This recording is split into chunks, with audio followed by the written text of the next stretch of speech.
As I mentioned in the previous video, misleading your audience is slightly different from fabricating data. And in this video, I'm going to give you an example. Imagine I'm presenting results of a polling study looking at the opinions of people about different government policies that are currently being debated. I claim that 80% of the polled people were in favor of a certain controversial policy, whereas 20% were opposed to that policy. Now, that sounds very impressive, and it sounds like the politicians should clearly vote to make that policy into law. Now, in this example, I didn't make up the data. These are real numbers, but I'm going to mislead you by lying to you about what those numbers really mean. So here's the truth behind this number. I polled 1,000 people. 450 of them were in political group A.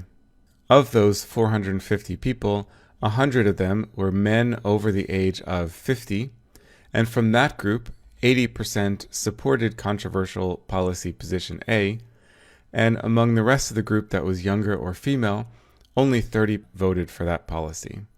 Of the 550 people in political group B, only 20 agreed with the controversial policy.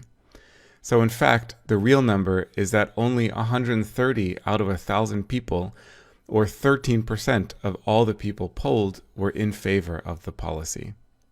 So in fact, the policy is very popular among a specific group of people and very unpopular in all the other groups. Now, I didn't mention that in the beginning, so I misled you to an incorrect conclusion about what the actual data showed.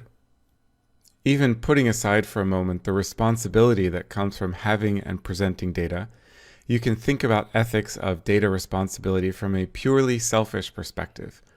If you are caught lying, cheating, or misleading people with your data, then at best your reputation will be tarnished and people won't trust you anymore. At worst, you could be fired or have your career ended.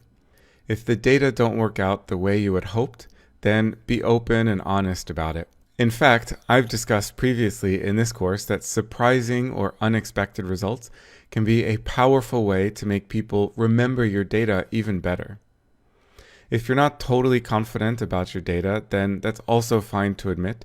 In fact, you can use this to your advantage by telling people that the data are still preliminary and get them excited to see a more complete set of results in the future.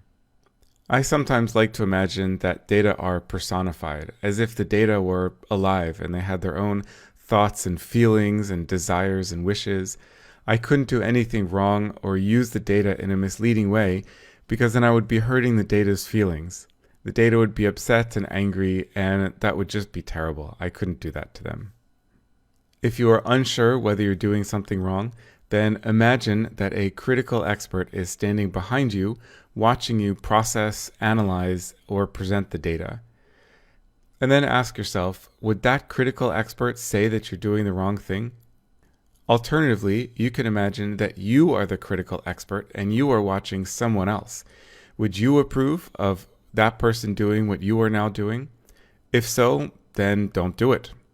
And if you are still unsure, then ask someone for advice. It's much better to ask for help than to risk your reputation, your job, your career, and perhaps other people's happiness or safety.